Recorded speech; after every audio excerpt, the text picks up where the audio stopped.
Hello नमस्कार सभी को। आप लोगों का एडुकेयर एकेडमी पे बहुत बहुत स्वागत है। मैं अजित कुमार आज आप लोगों को क्लास 10th के विभिन्न प्रश्न कराएंगे, जिस प्रश्न से आप लोगों को बहुत ज़्यादा तकलीफ हो रही है और सभी बच्चे का डिमांड है कि प्रूव करने वाला क्वेश्चन ज़्यादा से ज़्यादा कराया जाए कि विभिन्न तरीकाओं से प्रूव कैसे करते हैं क्वेश्चन को। तो हम आज उसी प्रकार के प्रश्न को आप लोगों के सामने कराएंगे। उससे पहले आप लोगों को मैट्रिक एग्जाम 2023 में शामिल होने वाले छात्रों को कहेंगे कि आप लोगों के अंदर अगर घबराहट हो रही हो तो घबराना नहीं, क्योंकि यही घबराहट और यही डर तुम्हें जीत दिलाएगी। और अब कुछ दिन बाकी है यार तुम्हारे किस्मत के दरवाजा खुलने का। मैट्रिक एग्जाम जो होता है जीवन का पहला गेट होता है, जिसमें आप प्रवेश करते हैं और आपको तजुर्बा होता है कि जीवन किस प्रकार से जिया जाएगा और जिंदगी कैसे चलेगी, आगे आगे की पढ़ाई किस प्रकार होगी। तो एक बात कहना चाहेंगे दोस्त की मुसीबत से कभी मत घबराना, क्योंकि ये सितारे जो चमकते हैं वो भी अंधेरे में चमकते हैं।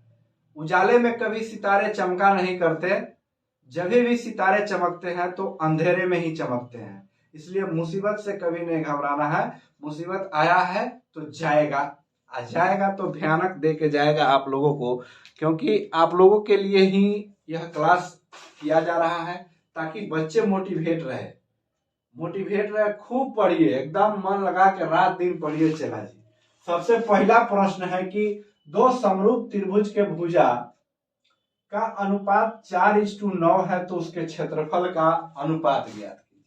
समरूप ऐसा चैप्टर है त्रिभुज का, मतलब कि समरूपता वाली बात, कि समरूप से ऐसा कोई सेट बना ही नहीं जिससे प्रश्न नहीं बना हो। मतलब हर साल समरूपता से क्वेश्चन आता ही आता है।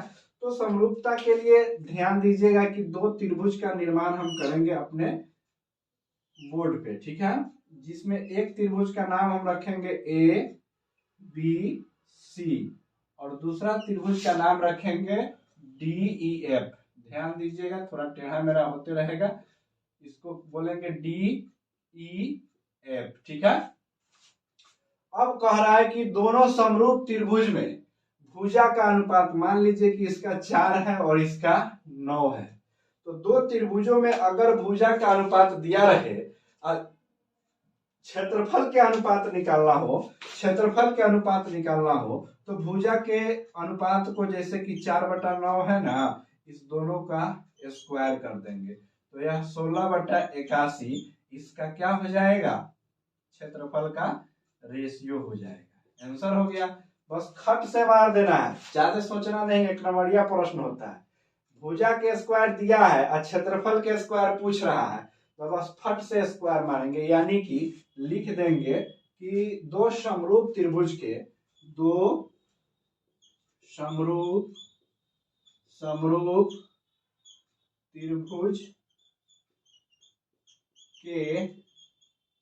क्षेत्रफल के अनुपात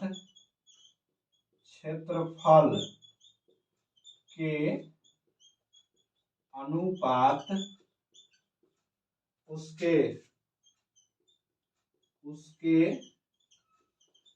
भुजा के अनुपात के वर्ग के बराबर होता है।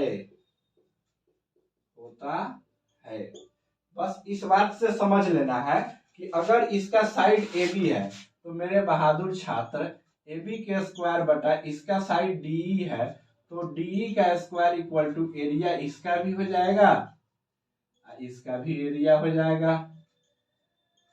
ये होता है रेशियो। तो यहां से आप लोग इसको एकदम कंफर्म ध्यान कर लीजिए, या तो इसका पूछेगा और नहीं तो परिमाप का रेशियो पूछेगा। भुजा के रेशियो दे देगा, परिमाप का रेशियो पूछ लेगा। तो भुजा और परिमाप और ऊंचाई सभी आपस में इक्वल रेशियो देते हैं। ध्यान रखिएगा, परिमाप का रेशियो पूछ रहा था 4:9 हो जाता। अगर यह बात परिमाप में पूछे रहता कि हाँ परिमाप का रेशियो बताइए, परिमाप का तो 4/9 के 4/9 आंसर होता है। ये सब रेशियो आपस में इक्वल, सिर्फ क्षेत्रफल के रेशियो पूछेगा तो इसका वर्ग कर देंगे। अब दूसरा प्रश्न कहता है कि √2 को, √3 को, √5 को प्रूव करके बताइए कि यह अपरिमेय संख्या है कि नहीं। मतलब इसको प्रूव करना है कि यह अपरिमेय संख्या है कि नहीं है। तो इसमें बच्चा के बहुत घबराहट होता है, इसमें करना कुछ नहीं है, मात्र 2 लाइन याद रखना है। चला 2 लाइन याद रख के इसको बमबमा देना है एकदम। यहाँ पे 2 लाइन याद क्या रखना है कि सीधे लिखना है कि माना कि √3 एक परिमेय संख्या है। इतना लाइन जैसे आप लिखेंगे ना, इतना लाइन लिखेंगे तो आपके दिमाग में एक बात चलना चाहिए कि परिमेय संख्या वैसा संख्या होता है जिसे p/q के रूप में लिखा जा सके। तो अगर यह परिमेय संख्या है तो इस संख्या को p/q के रूप में लिखे, मतलब कि p/q के रूप में लिखे। अगर आपने मान लिया कि √3 एक परिमेय संख्या है तो इसको p/q के फॉर्म में आप लिख दीजिए। नहीं लिखेंगे तो काम आपका गड़बड़ाएगा नहीं।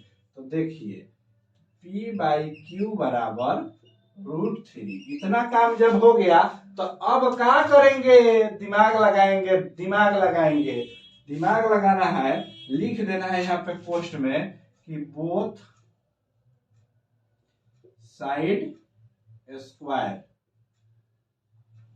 यानी कि दोनों साइडों के वर्ग करने पर, हिंदी में भी लिख दे रहे हैं, दोनों पक्षों को वर्ग करने पर। दोनों पक्षों के जब आप वर्ग करेंगे तो आप पाएंगे क्या, इस बात को देखिएगा बड़े गौर से मेरे भाई, बहुत गौर से देखिएगा। स्क्वायर ये भी स्क्वायर, तो यहाँ पे हो जाएगा p² बटा q² बराबर 3। अगर √3 का स्क्वायर करेंगे तो 3 ही ना होगा, और 3 जब होगा तब ताली बजाएंगे कि अब आपका प्रश्न बन गया। यानी p² = 3 × q², ई वाला q इधर चल गया। अब मेरे भाई सोच में मत पड़, अब यहाँ देख, अब यहाँ p से हटाओ, जब स्क्वायर हटेगा तो √(q²) होगा कि नहीं होगा। अब बताओ क्या, अब खेला हो गया बंगाल बिहार में। यहाँ √3 के √3 हो जाएगा, q² है तो q हो जाएगा। अब इन्हें गुना में है तो फिर आ गया p/q = √3। एकदम जितना माने थे उतना आ गया। तो आ गया तो अब दिमाग में सोचेंगे कि p/q तो परिमेय संख्या होता है और √3 अपरिमेय संख्या होता है। √3 अपरिमेय संख्या होता है तो कभी परिमेय अपरिमेय के बराबर हो ही नहीं सकता है, कभी नहीं जीवन में होगा। तो लिख देंगे यहां से, अतः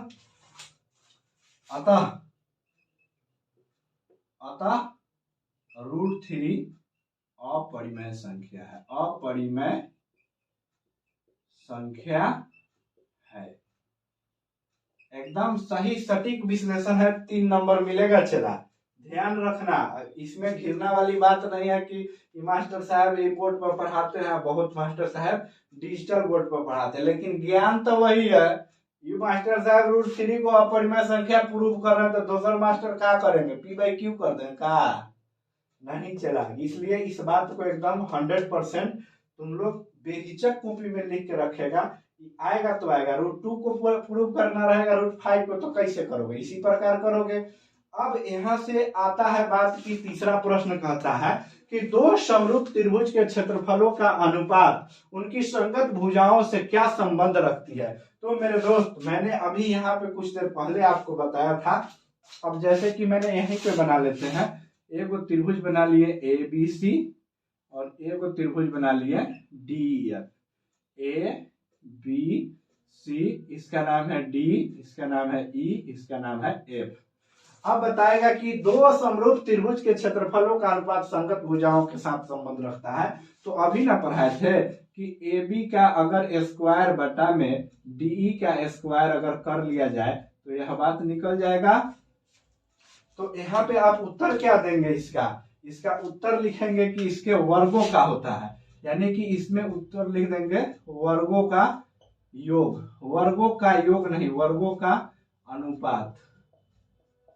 इसका उत्तर हो जाएगा 100%।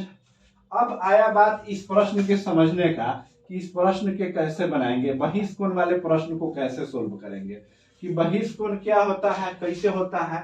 और देखिए एक त्रिभुज के बहिष्कोण के मतलब होता है कि दो इसके सामने वाले भुजाओं के योग के बराबर है। अगर यह बहिष्कोण 100 डिग्री का है, यह बहिष्कोण 100 डिग्री का है, इस त्रिभुज के नाम दिए ए बी और सी, ए बी सी नाम दे दिए। तो यहाँ पे बहिष्कोण जो निकला है इसका नाम हम डी दे दिए, यानी कि एंगल ए बी डी के बराबर, देखिएगा एंगल ए बी डी के बराबर एंगल ए खुद में यह एंगल यानी B A C angle B A C plus, अब यहां से देखेंगे angle A C B, angle A C B बराबर हो जाएगा। ठीक है, तो यह इतना के वैल्यू जब डालेंगे यहाँ पे, इसका वैल्यू दिया है 100 डिग्री। अब बराबर करेंगे, बीएससी के मान लिखेंगे, बीएससी का मान कुछ नहीं है तो मान लीजिए यहाँ पे y डिग्री। अब ACB का मान है 60 डिग्री दिया हुआ है मेरे प्यारे दोस्त, तो y इक्वल टू हो जाएगा 100 माइनस 60, तो y का मान आ जाएगा y degree equal to 40 degree, आपका उत्तर होगा ANS होगा। 40 डिग्री होगा कि नहीं होगा, यह बात समझ में सभी को आ गया होगा। तो अब यह बात आ गया 40 डिग्री पर, कि यह आ गया उत्तर में 40 डिग्री। तो लीनियर पेयर एंगल समरेख एंगल आपने पढ़ा होगा कि किसी रेखा पर दूसरी लाइन प्रतिच्छेद करे तो दोनों लाइन जहां पे बनेगा यह 180 के बराबर होगा कि नहीं होगा।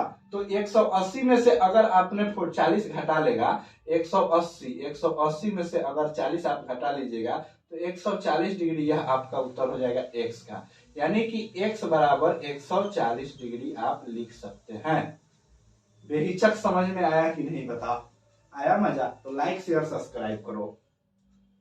अब देखो यहाँ पे है कि इस प्रश्न में कि इस y का मान निकालना है, यहाँ पे 70 डिग्री दिया हुआ है।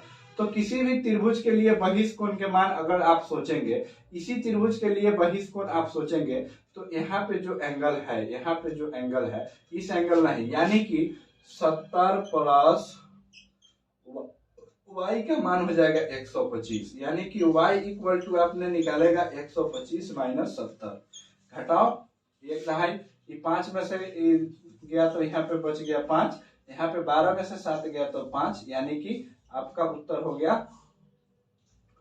55 डिग्री, यानी y बराबर आ गया 55 डिग्री। जो भी पूछेगा सबका मान इसी प्रकार आप निकालेंगे। अब यहाँ पे ये दो समांतर रेखा है और एक तिर्यक रेखा जब काट रही है, इस प्रश्न को बनाने के लिए हम इसको साफ सुथरा करेंगे, पहले इसको मिटाएंगे तब मजा से बनाएंगे। चला, चिंता मत करें, चिंता से चतुराई खत्म हो जाता है। एकदम बनल रहा चला एडुकेयर एकेडमी के साथ, मदद तुम लोगों के सेंटर तक करेंगे, हम सारे बच्चों के सेंटर तक मदद करेंगे, एक एक बच्चों के लिए, जहां से जैसे हेल्प होगा मैं करूंगा। चला, चिंता मत करना। यह बात हो गया, अब यहां से हो गया। चलो, अब यह वाला एंगल दिया हुआ है 3D प्लस 50, यह वाला एंगल दिया हुआ है 2D प्लस 20 डिग्री। ठीक है, तो अब कह रहा है कि D का मान फाइंड कीजिए। तो यह एंगल अगर दो पैरेलल लाइन को कोई तिर्यक रेखा काटे तो उसके आंतरिक एंगल इस दोनों का सम 180 डिग्री होता है। मेरे चैनल पर वीडियो पड़ा हुआ है, आप लोग देख सकते हैं खोज करके। यहां से निकालेंगे 3D प्लस 50 प्लस 2D मेरे दोस्त 2D प्लस 20 बराबर 180 डिग्री। ठीक है, अब यहाँ देख क्या होगा खेला, ये 3D 2D मिलके हो जाएगा 5D। 180 यहाँ लिखेंगे, 180 लिख दिए। अब ये 50 और 20 70 इधर आएगा, माइनस हो जाएगा। ये माइनस के घटाएगा तो क्या हो जाएगा, 110 हो जाएगा। अब मेरे भाई बताओ कि 5D इक्वल टू 110 है, तो 5 से काटेगा तो 22 25 110 होगा कि नहीं होगा, 22 25 110 होगा कि नहीं होगा। इधर 25 लिखा गया, इतना भारी बवंडर हो गया था। तो D का मान आया 22 डिग्री। यह बात किसको समझ में नहीं आया, वो छात्र मैसेज करेगा, हम उसको जवाब देंगे कि यह 22 डिग्री कैसे आया। 22 डिग्री आ गया। तो इसी प्रकार के प्रश्न आप लोग एकदम प्रैक्टिस करेंगे अपने ऑनलाइनर क्वेश्चन बैंक से, या आपने जो खरीदा होगा बुक गाइड, उन सभी के माध्यमों से इस प्रकार के प्रश्न को सोल्व करेंगे और अपने अपने टीचर से आप जहां पढ़ रहे हैं अपना डाउट क्लियर करेंगे। और नहीं तो एडुकेयर एकेडमी के डिस्क्रिप्शन बॉक्स में कमेंट करेंगे, जाकर के कमेंट लिखेंगे, अपने सवाल को भेजेंगे मेरे व्हाट्सएप के नंबर पे, और मैं डायरेक्ट कांटेक्ट करके आपको सभी प्रश्नों का सॉल्यूशन बताऊंगा। जय हिंद, भारत माता की जय। पढ़ते रहो मेरे शेर, आगे बढ़ना है तुझे।